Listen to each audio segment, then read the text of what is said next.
Thank you for joining us. It is CIF Championship Week. We're down to 2 local teams, one of them playing Friday night, Freddie, at home, Arcadia. They made it, 11-2, hosting Kaiser, 12-1 for the Division 8 championship. Yeah, Airman, you know, Arcadia was a team last year who had this chance to go to the finals, and they lost that game in the second round, and they've been itching to get back. And look, it's been a long time. I was at the table, at the luncheon yesterday with James. They haven't been to the finals since 1977 and 78. Also the 2 years that the Dodgers lost to the Yankees back-to-back in the World Series. It's been that long. And it's funny, I remember, Dick Salter was the legendary coach back then and lost those. Dick Salter was there since, I think... 1970 to 1970. And my dad, when he started out in the early 70s, covered some of those Arcadia teams, which is kind of ironic. I remember as a kid, some of their old jerseys, he gave them to my dad, and we used to wear those around in the neighborhood. They would go down to my feet, and we'd be running around with Arcadia, all these old Arcadia yellow and burgundy uniforms. And it just tells you what kind of a guy Dick Salter was. And I'm just excited for Arcadia to have this opportunity again. By the way, Aram, by the way, James in the background here, this is Fred and Aram. Hall of Famer on those 2 teams, a gentleman by the name of Bruce Matthews. Yeah. I was going to say, those were kind of the peak days, if you will, of Arcadia, maybe. No, not only that, but of your Temple City Rams. Yeah, but peak days for that area, the late 70s, was really... It's different now. Yeah. I mean, Taco Lead is still there, but they don't have their sauce. It was a story in the paper about them being on the Santa Anita's still there, but they don't race on Wednesday. Dave Johnson was a race announcer back then. Still by Saturday, because when I go to Arcadia, whether it's the track meet or a football game, and it's been a while, Taco Lead is a place that you've got. That's your pregame no matter what. But if they have the sauce, if they don't have the sauce, you're walking out. Yeah. Let's get to this game, because the team they're playing is Kaiser. And look, James, Aram, they've had an easy road to the finals. They've really just walloped through everybody. This is not going to happen on Saturday. No. Kaiser is a real deal. They're 12-1 champions. You're saying Arcadia's had an easy road. Arcadia's had an easy. Is that what I said? I said Kaiser? Well, I thought you were talking about Kaiser. No, Arcadia's had an absolute easy road to the finals. It's not going to be like this on Saturday. Okay. Kaiser's a team who disposed of San Dimas. They're 12-1. They're on an 11-game winning streak, and they've got a running back that everyone's been talking about. Christian Hunter. He's rushed for over 2,700 yards, more than 40 touchdowns, and from everything you've heard, he's the real deal. If you can't stop him, you don't win this game.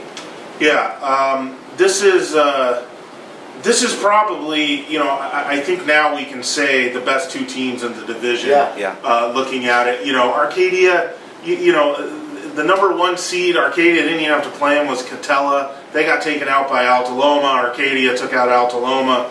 I've just been so impressed by how easy Arcadia has been doing it. I mean, it's not supposed to be this easy. 56-7, 38-17, 62-27. And when you talk about Arcadia, Freddie, it starts at the top. Andrew Pollocky, the head coach, and that killer coaching staff that he's put together. You got Robert Maxey there. You got Mike Mooney, helping out with the offensive line, and I think Mooney. I think Mooney probably does more than help out with the offensive line. Yeah, when you saw one of the players in James' story give a lot of credit to Mooney in terms of from last year to this year, and just the expectation of what you've got to do to get to. Well, Mooney is one of the top 5 head coaches in the area, and he's not a head coach right now, but he is one of the top 5 head coaches in the area. That should tell you how loaded this staff is. But you nailed it. Talent, coaching, division.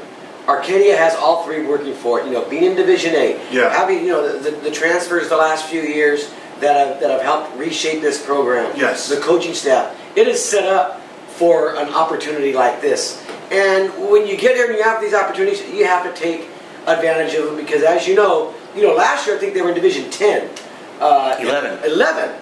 Jumped 3 spots to Division 8, and you have to assume next year it's going to be 7 or 6, and it just gets harder no matter how hard you build. So, for a school like Arcadia, who's been around forever, James, to not have a CIF championship in its history, to have that, everyone talk about that 77 and 78 glory years, and I'm hearing there's going to be some people from those teams who are going to be back and at the game on Friday. They've got to get this done. This opportunity couldn't be any greater. But again, they're going to have to earn it because Kaiser is legit. Yeah, so let's pick it. I mean, what do you think? Who do you got and why? I like Arcadia. I've liked Arcadia from the beginning, but I do think it's going to be an exceptionally close game.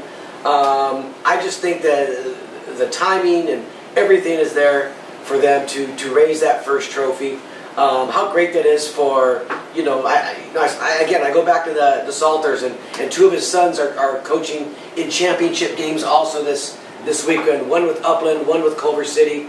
It's just an amazing story, and I know everyone wants them to see them get this done, something that their dad couldn't do. So, I'm going with Arcadia. I'm riding this out with them. Yeah, I'm picking Arcadia also. Both these teams, though, wow, Freddie, we're talking like 9-10 game win streaks right now. Really, really impressive. But yeah, I'm going to go with Arcadia, being at home, big play capability to jump on top of this team, and I think it's going to be a very interesting, close game, but I'll take the Apaches to get it done. So will I. Yeah, me too. Okay, you want to make it 3 then. So and just one thing to keep in mind here: if Arcadia does win, and we'll close it with this. At the CIF luncheon yesterday, I was asking around and what might happen if you get to state playoffs. There is a possibility South Hills and Arcadia wins.